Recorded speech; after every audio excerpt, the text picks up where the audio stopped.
What's going on, Badger Nation? What's going on, everybody? Welcome to the PPC Den podcast, your home for all things Amazon advertising tips, tricks, and strategies. Today, I am excited and honored to have Joe Shelerud all the way up there in Duluth, Minnesota from Ad Advance. Joe, welcome to the show. Is winter over up there? It's already April. No. Well, technically, yes, it's springtime, but yeah, we're still getting snow pretty constantly. So if you want some snow, you can just hop on I-35 from Austin and drive straight north to where the freeway ends. That's where we are. Yes. I know it's very simple directions. I live close to 35 over here, so it's very simple directions to go. And in case anyone doesn't know, in the middle of America, from Austin, I think it goes all the way down to, I think it touches Mexico, I think. And it goes all the way up to Minnesota. Does it keep going? Does it touch Canada? No, it doesn't. Yeah, it gets small enough and pretty north of us, there's just a lot of woods. So you can take another highway to Thunder Bay, but yep. You get to stop. That's really here. Cool. Joe, I've had such a great time getting to know you over the last few months. You also run an Amazon advertising podcast where I was a guest. Thanks so much for having me. And thanks so much for coming over here as well.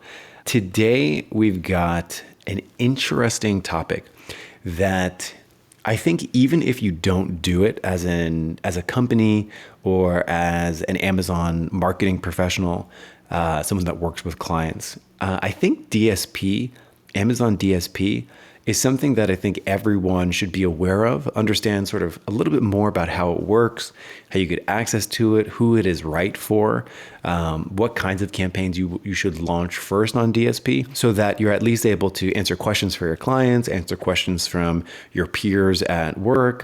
Maybe your boss is asking about DSP, or maybe Amazon has reached out to you to talk about DSP. Either way, having a little info, getting prepared for it, I think is huge. And I'd love to start a little bit with your experience approaching DSP. So I'm going to make an assumption here that when you first started, at Advance and you're working with clients, you did not start with DSP. I assume that DSP is something that you added on later. Is that right?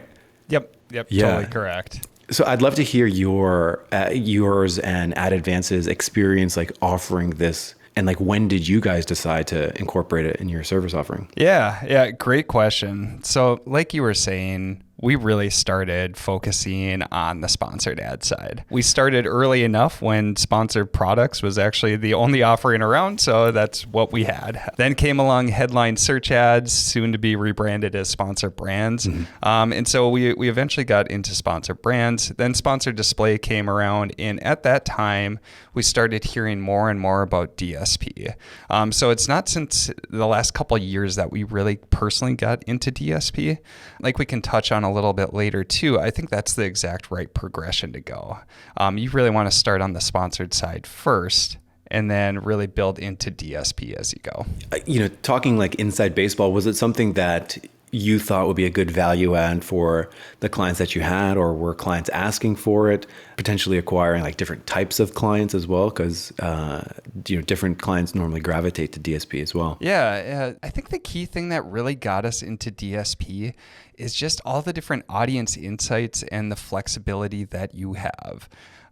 We're a very tech-driven company and love to turn all the different knobs that Amazon can give us. And as we dug more and more into DSP, just in the flexibility that you have to build audiences, the flexibility that you have for creatives, the flexibility on where these ads are shown, and then all the more detailed reporting that DSP offered.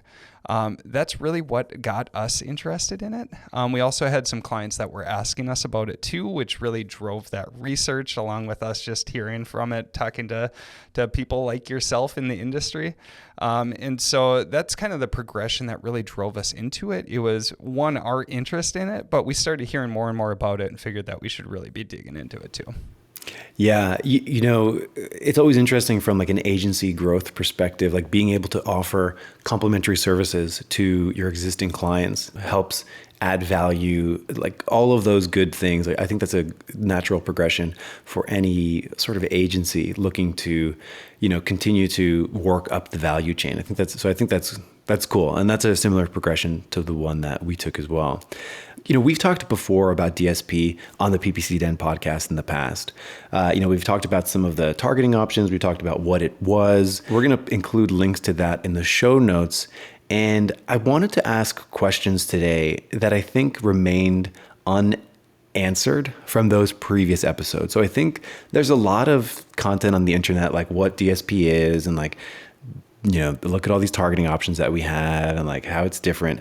I wanted to ask you some questions today that I don't think get asked frequently, starting with how the heck do you even get access to this? I think there's a lot of people that would like to offer this to their clients or potentially like would like to have an internal discussion at the e-commerce company that they're working at to say like, hey, is this right for us? And like even just getting the ball rolling to get on it, to even have the option to play with it, I think is something that not a lot of Amazon marketing professionals, people working with clients, or, commerce brands even understand what this process looks like. So let's talk a little bit about that. Like, let's say I'm an e-commerce company and I wanted to start playing around with DSP. What do I do? What do I even do? Who do I talk to? It's a great question, and honestly is far too confusing for what it really should be. And so, I'll try to go through some of the learnings that we had trying to answer that exact question. So if I'm an e-commerce company, probably the first and the most straightforward way is getting access directly through Amazon. So you can do this, but the one key stipulation is that you need to commit a large amount of money to do this. DSP requires a lot of setup, and there's a lot of complexities on the DSP side to get new accounts set up. And so they have some barriers to entry that you don't typically see on the sponsored ad side. So to get access directly through Amazon, I'm not sure of the exact figure right now. It tends to be between $30,000 to $50,000 that you have to commit upfront to spend on the DSP platform. And then in that case, Amazon will manage your DSP for you and get those running. So that's the first way you can go about it. Yeah. And to your first point about it being incredibly confusing, it absolutely is. I remember when we first got on DSP, like we received information and like one person at the company reviewed it. And then I was like, what? And like nobody knew exactly what to do. Yep. So it is a bit of a labyrinth. And yeah, I hear a lot from a lot of e-commerce companies. They're spending on their normal Amazon advertising, and they're spending more. They're going 20, 30, 40, 50, 75,000, 100,000 a month in their core Amazon advertising, sponsored products, sponsored brands, sponsored display. And then all of a sudden the emails and start to roll through. It's like, have you considered DSP? And like part of the reason why a lot of larger spenders on normal Amazon advertising get those messages is because of the minimums that they have when you go DSP directly through Amazon. And I've also heard those are negotiable as well. That's why there's no like hard number that you can just go look at a website. Sure. So they're sort of Amazon sort of looking and sort of asking like, hey, what would be the minimum that they would probably say yes to? So that is a negotiable amount. One more comment on that. I do feel like there's a sort of a strategic reason for that too, by the nature of DSP, where the type of advertising is a little less direct responsey because of all the different targeting options. And what I mean by that is like it's a little less direct sales, and we'll get into that with some of the reasons to jump over to it. We'll touch back on that, like why let's hit it here. How do you feel about having the minimum ad spend requirements? So if you're sort of talking to an e-commerce company that contacts you and said, hey, Amazon just said like I need to spend at least this. Is that a good or bad idea? Like, do you think that's like a smart decision for e-commerce companies to like consider, hey, we can't go test with a, $5,000 a month. It has to be maybe potentially 10 times that. Sure. Yeah. So from my personal perspective, there's two ways to look at it. The first is if you have that budget available, DSP could be a great option for you because it unlocks a lot of higher funnel strategies too, that bigger spenders and big brands may be looking to utilize. So in that aspect, the floor to get into DSP can really be a good thing because it can kind of screen out people who DSP may not be a good fit for.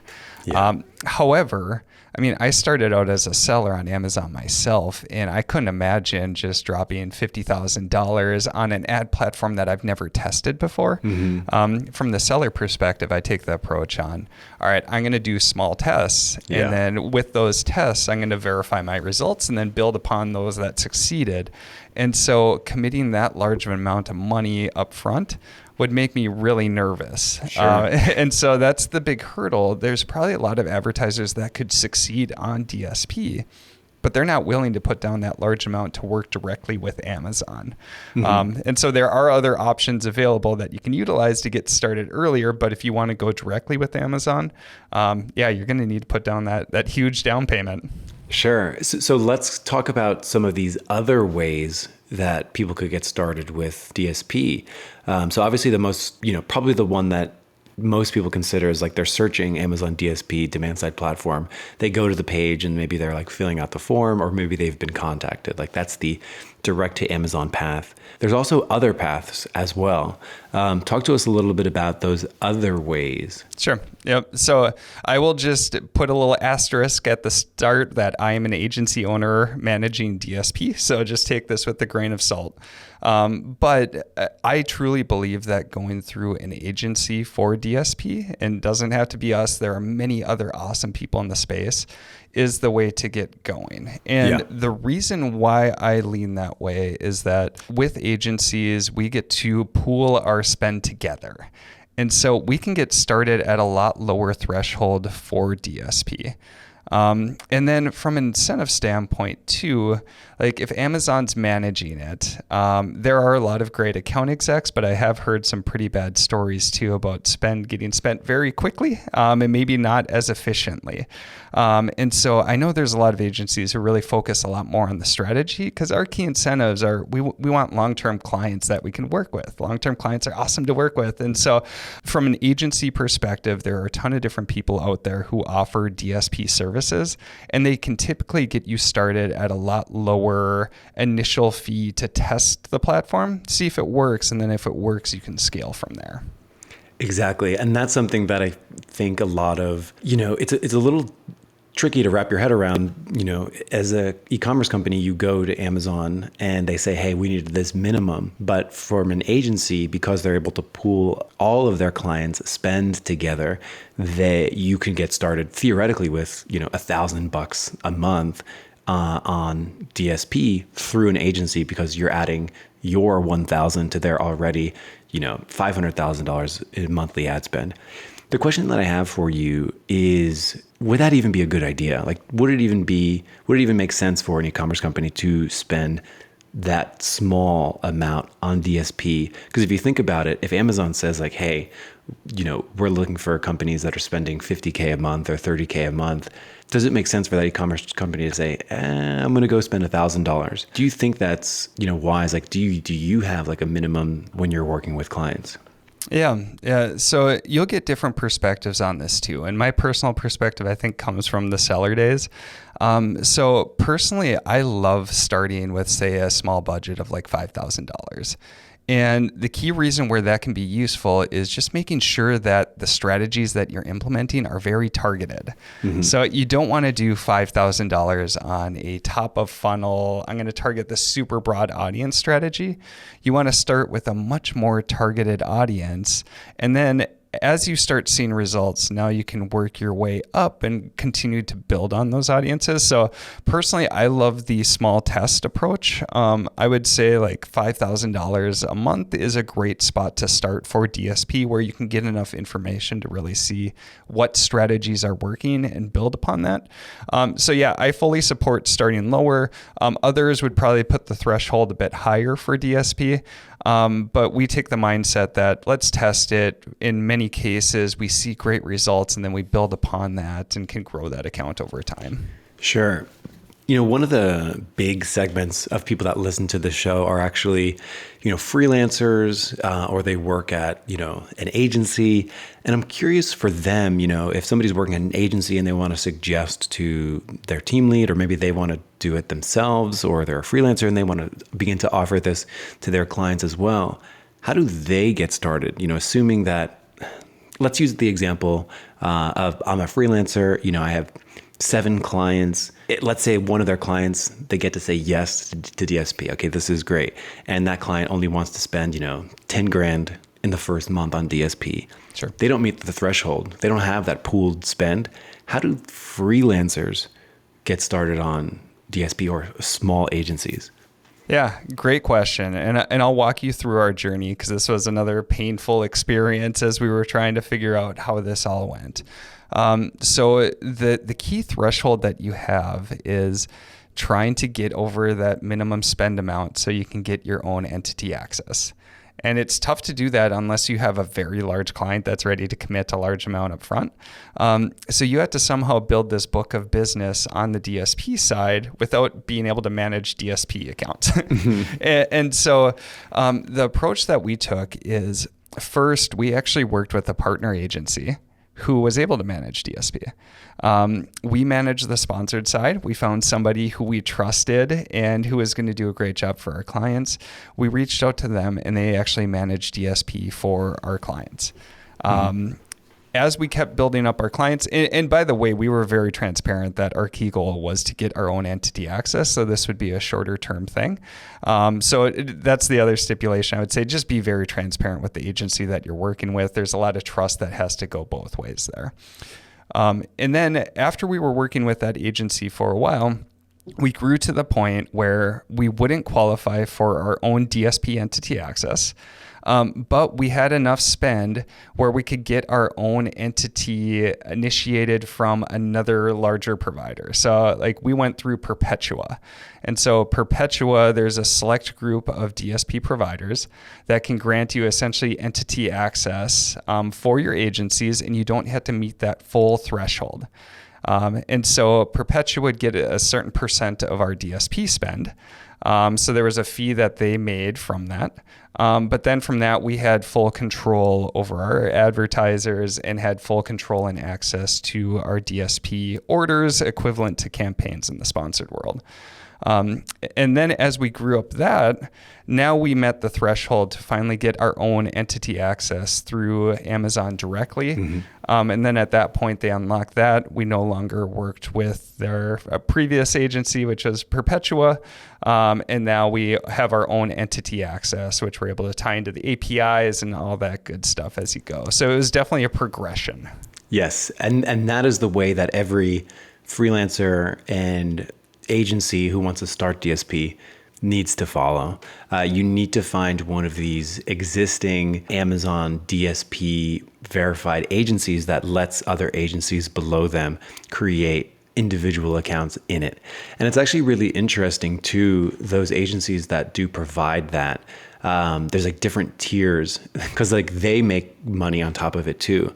They make money even if they're not managing it. So a lot of these agencies will have a self-service option where me, the freelancer, or me, the agency, still goes in there, still create campaigns myself, still manages those campaigns. And the agency that I'm doing it with makes money anyway. Like they get their cut because it's going through their DSP. And it's pretty expensive. Like even a self-service, like, the lowest tier, that agency is probably still going to make 5% of ad spend on top of it, even for simply giving you the keys to be allowed to run DSP.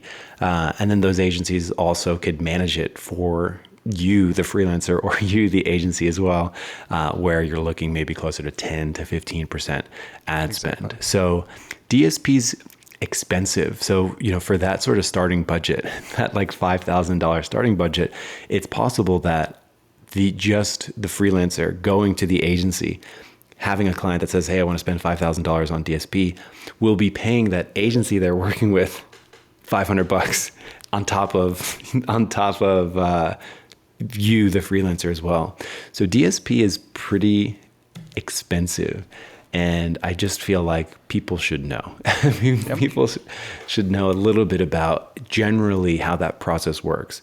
So just to recap, if you're an e-commerce company, you can go directly to Amazon and get access. You'll have a high minimum to get started, or you can work with an agency, which is typically preferred because much smaller minimums. You can test it smaller. And if you're a freelancer or a smaller agency, you need to find one of these larger DSP provider agencies where then you can get tapped in. And that is a little bit of an expensive path. I mean, DSP in general is expensive, but I think we've said everything about getting started with DSP, and hopefully anyone out there who wants to add it to their e-commerce company, or they want to, add it as an offering for their freelancing or agency work, I think we've done it. Yeah, that's the path we took. Yeah. Let's jump into the sort of the second half of this episode, where it's worth asking the question too, like, okay, we've just explained how to get on it. What about why? Like, why does DSP exist? What is the point? If, it pops up in a meeting, I bet you that it pops up more in meetings from freelancers with their clients, or agencies with their clients, or internal conversations at individual companies. I bet it pops up more frequently. What is the point of that again? More than anything when they're getting started. So what is the point? Who is it right for? And why does it exist? When we have some of these targeting-esque options in sponsored display, which anyone can access for any budget, what is the chasm that DSP helps us cross? Yeah. So I'll start that on when should you start considering DSP, and then we'll get into why it exists, because it's two great questions. So I think the first key thing is when to start considering it is when you feel like you have a really solid grasp on your sponsored ads. So sponsored ads as a whole are the foundation of your advertising. And I would never jump directly into DSP without first making sure that my sponsored brands, my sponsored products, and even sponsored display is fully tested, lined out. I'm feeling really solid with the foundation that I've built. And one of the key reasons is that DSP is kind of that next stage where you get to branch out more and more to your audiences, to try to find people who would not know about your brand if it was not for DSP. And so DSP as a whole can be looked as a great introduction of people to your brand. But then you need those next stages in place. You need that foundation in place that once they get introduced to your brand, now they're continually reintroduced and you're building up that relationship and that product knowledge and funneling down to the actual sale. And that's where I've heard of people that have gotten burned with DSP too, say they committed $50,000. You can start and you can find a lot of people and introduce them to your brand with DSP. But if you don't have that foundation in place to finally convert to a sale, the actual return that you get from advertising can look really poor. And sometimes it is really poor. And so I'd say the first piece is make sure you have a very solid sponsored ad strategy, bottom of funnel strategy, so that when people who have never heard of your brand are introduced, now you have those other ads and different pieces in place, like storefronts and quality branding and awesome products that tie together, or that you can do cross sales or different things like that. If you have that foundation built, now DSP is one of those next pieces to start looking at. And in terms of your question and what is this trying to answer, really all the key control comes from being able to build these more complex audiences than we can do with sponsored ads. And so if we look at sponsored ads as a whole, a lot is based around searches or people on different product pages. And so they're already looking for that purchase. They're in the purchasing mindset. They're in the purchasing mode. So they're in what we call bottom of funnel strategies where, they're getting ready to purchase. And so that's what like sponsored products especially are there to do. Whereas DSP, you can create audiences around people's browsing behavior. So for instance, I'm training for a marathon up here right now. I'm looking into a lot of running stuff. And so now I can get into an audience for people who may be interested in different running gear. And so there could be a lot of products out there. There are a lot of products out there that I don't even know I should be considering. But when they pop up, like all of a sudden it's like, that's interesting. I check it out a little bit more. I don't purchase right then, but now I'm familiar with the brand. I ask my brother-in-law, my sister about it because they're big runners. They tell me some more. And now eventually I'm proceeding to the purchase. And so DSP is just kind of that way. If you look at it at a high level, there's bottom of funnel strategies, but high level, it's a great way to expand your audience and find those people who could be interested in your products or your brand, but just have simply never heard of you before. Yeah.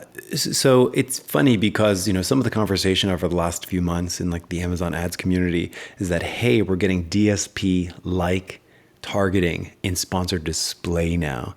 How do you compare and contrast some of those, sponsored display? Like, we are getting, retargeting somewhat. We are getting some audience features like, I don't know if it's exact, but I have to imagine like runners is probably a sponsored display. I don't. Yep. The audiences definitely, they tie directly between DSP and sponsored display. Yeah. So I guess like the question that people still might have is like, okay, what could I just wait in my normal Amazon, advertising platform for sponsored display, like to continue to enrich itself with some of these more like some of these more DSP-like features? Sure. I think that's an interesting question that I'm sure people have that debate where they're like, hey, my sponsored display, like, I don't love the results there already. Like, does it make sense, to sort of double down on this sort of audience-based targeting? I think that's an interesting question that I've heard people ask before. For sure. Yep. Awesome question. And the sponsored display team has done a great job of making a self-service product out of some of the common strategies that you can use with DSP. So views retargeting is awesome. Mm-hmm. And so I can retarget people who went to my product detail page, and now I can show them ads both on and off of Amazon. Repurchases is great. So if I sell some consumable products, I sell supplements, like let's retarget people to drive a repurchase as we go. And so the sponsored display team has made it really easy to implement some of these strategies in a self-service way. And if these are working for you, that's awesome. And if this is as far up the funnel you want to go, that's great. Just use sponsored display. The key differences between sponsored display and DSP, it's kind of like going to the advanced section of advertising. And so there's just a lot more controls that you can do with DSP. So for instance, just to kind of compare the two. So for views retargeting with sponsored display, I can just pick different time periods. Say they looked within the last 30 days, I'm going to target them with ads. Whereas in DSP, I can create different audiences. So say they looked at my product between 0 to 3 days ago. Mm-hmm. I'm going to create one audience there. And then 3 to 7 days ago, there's another audience there. And for the 0 to 3 day audience, they're going to be a little bit warmer and more likely to purchase. And so I can increase the frequency that I show ads over that time period. And then I can cascade the frequency down. So 3 to 7, not quite as likely. I'm not going to show the ads as frequently. And then when I get to the 10 to 30 day range or the 30 to 60 day range, maybe I'm not showing the ads frequently at all. But it gives us the control to be able to do that. But to have to do that in a self-service way would be so confusing. And so that's really the difference comparing two strategies that you can implement and overlap with each other. Like you could get great results with sponsored display. With DSP, DSP, you can just add that next layer of control to help fine tune those results even more. But with that adds a ton of extra complexity, and in many cases, some extra fees like we're discussing too. And so that's the other piece to weigh as you go. How much do you truly want to spend on DSP, and do those extra fees that are incorporated in, do they outweigh the performance benefits that you could potentially get from this higher level of control? Yeah, exactly. Better segmentation on retargeting audiences was one of my wish list items for sponsored display. Like, man, I'd really wish we were able to do just that, because, it doesn't make sense to target someone who's on day 30 after looking at your product with the same intensity, the same, bid as somebody who's looked at it in the last 24 hours, right? Like, these are two different behavioral audiences that you'd want to treat very differently. So I would say that's it. Like, DSP increases the complexity at which you can do things, which I think is really neat. So that sort of begs the question, I have my own answer, but I'm curious on what you think. Assuming that people already have dialed in their sponsored product, sponsored brand, sponsored display on their sort of core Amazon advertising, when that sort of begs the question of who is it right for? Because I have to assume that there's people that have that dialed in, have that core 3-pack dialed in, but even still DSP isn't right for them. And I would say still it might be like a business goal decision. Like, they're just maybe not interested in sort of that top of funnel, or maybe that top of funnel is incredibly important for them, and that that increased complexity is incredibly important for them. So what kind of goals do people are most successful? So of the most successful clients that on DSP, and I'm curious if our answers align, but the most successful companies on DSP, what do you think they all have in common in terms of goals and whatnot? I would say I'll start with the product and the brand. And so I can give you some examples of products that are definitely not built for Amazon. So if your products are typically lower priced, or if they're more impulse purchases, those are not going to be great for DSP, just because there's not really a consideration phase when you're looking at these products. Whereas we have a product that we're currently advertising for that sells for about $800. It's in the sporting goods category. And so there's a lot of consideration that goes into it. And it's also a product that a lot of people don't even know that they want or they need. But hey, it can improve my golf swing as I go. And so I can target these audiences, introduce them, and then I have the margins to support that. Or some other products that do really well are products that really have solid branding. So there's the cross-purchase potential. So in a lot of these cases, what I'm leading to is there's a high lifetime value of the customer for your product. And so there's a good cross-purchase potential, or there's a good repeat purchase potential. So if it's consumable products, I may not make money on that first sale, but those next 4 sales that come in, now when I add all those pieces together, now my advertising really makes sense. So what I would first say is that you have to have the margins to be able to support it. You have to have the branding to be able to support it. And then if there's other pieces that you have to drive up that lifetime value, then that can definitely support it as you go. And then from the products, now you can really dig into the different strategies and KPIs that you're going to utilize for a DSP. Bingo. Yeah, I have the exact same answer. The archetypical client on DSP are the Nikes of the world, or the Under Armours of the world, where their branding is so important for them. Getting in front of people, having strong lifetime values, it's so vital, right? So targeting, runners at the top of the funnel and working their way down as they look at, if I'm Nike, I'm targeting, maybe who's looking at Under Armour stuff. For sure. And they have the margins in order to do that. Those are the companies that are surely the biggest spenders on Amazon. And it doesn't necessarily make sense, just like you mentioned, with a lower priced, imagine if you're selling a product that's $20, but that's it. You don't have one of these Nike level lifetime values where somebody's going to buy 10 shoes from you for their entire lifetime, and 50 pairs of shorts over their entire lifetime.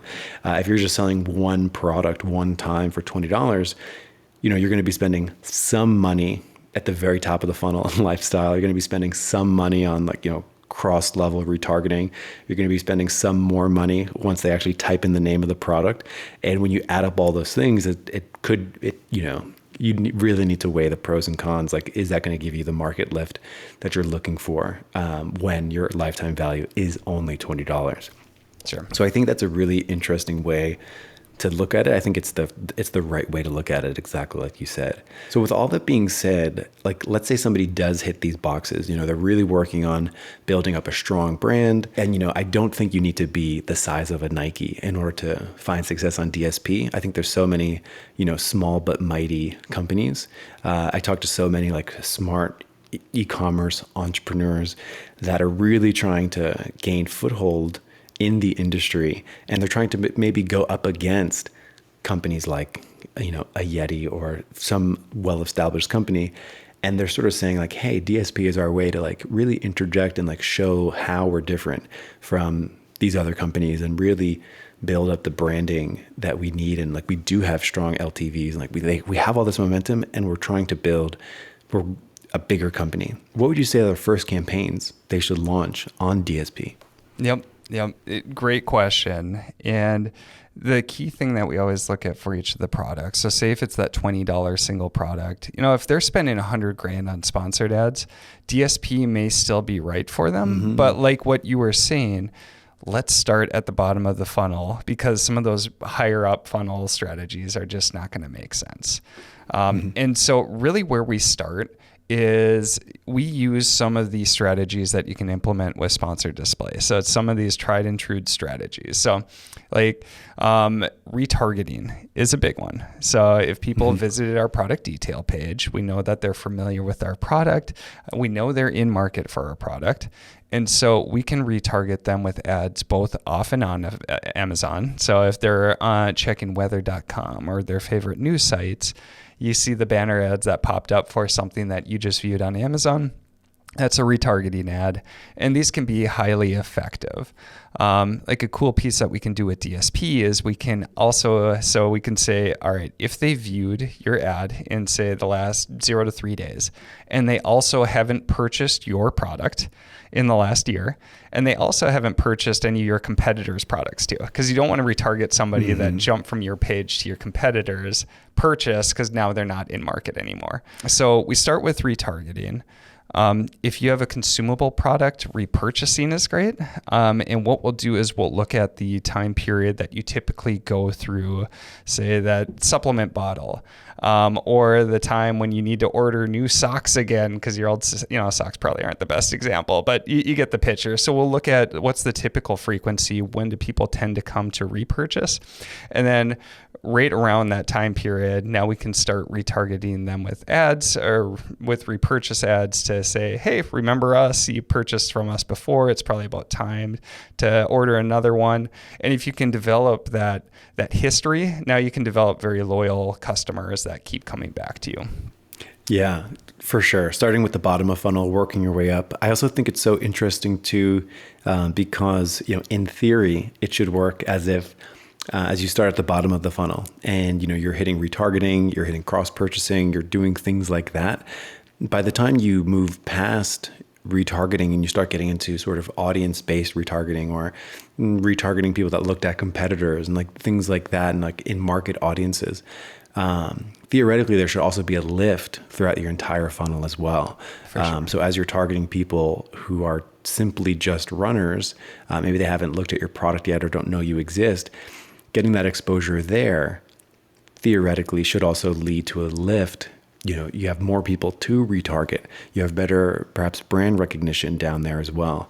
So that's a really neat way to utilize like audiences. And it does take a lot of work to get there. Like it takes a lot of work to ensure that you have solid bottom of funnel before you start branching out to cold audiences way up top. But I think we've answered questions today that I've never heard asked and talked about things that I don't think were ever discussed when it comes to DSP. I think this was a really good one. Yeah. Any final thoughts in terms of DSP and like parting words of wisdom if someone is sort of, they're just having an internal meeting. They're like, I think we've done a good job, but I'm just curious if you have any final parting thoughts for DSP. Yeah. I mean, up to this point, so we've covered a lot of strategies for people who are familiar with your brand. But then as you keep working your way up, there's cross-targeting strategies, or we can actually target our competitors. So if you're in a meeting and somebody's really looking to grow market share, well, you can actually target people who visited your competitor's page but didn't purchase and bring them back to yours. And then as you keep going up to the in-market and lifestyle, they get broader and broader as you go. But I think the key thing to keep in mind is just there's so many different potentials that you can utilize DSP for. If you meet those criteria, now it's really taking those key goals. Is it sales expansion? Is it just trying to drive ranking? Is it trying to maintain our margin? Is it really trying to grow the brand long term? All those pieces, now you can tie those into specific strategies within DSP. Just make sure you have that full funnel built out from the start before starting too high and then investing money and just not seeing that return. For sure. And this is where like good fundamentals with digital advertising come in. Are you naming campaigns properly? Do you have a goal for every campaign? Are your campaigns properly segmented? Like all of those things become even more vital as you work with something like DSP. So Joe Shelerud from Ad Advance, way up there in cold Duluth, Minnesota, training for your marathon. When's your marathon? How much time do you have left? It's in June. So been running through the snow. Let's say it makes me tougher. Yes, that's right. Is the marathon in Minnesota, or are you traveling for it? Yeah, it's in Minnesota. It gets warm in the summer. So yeah, the snow will be gone by then. Right on. Well, good luck to you. And thank you so much for coming on the PPC Den podcast. We'll be back next week. Thanks, Michael.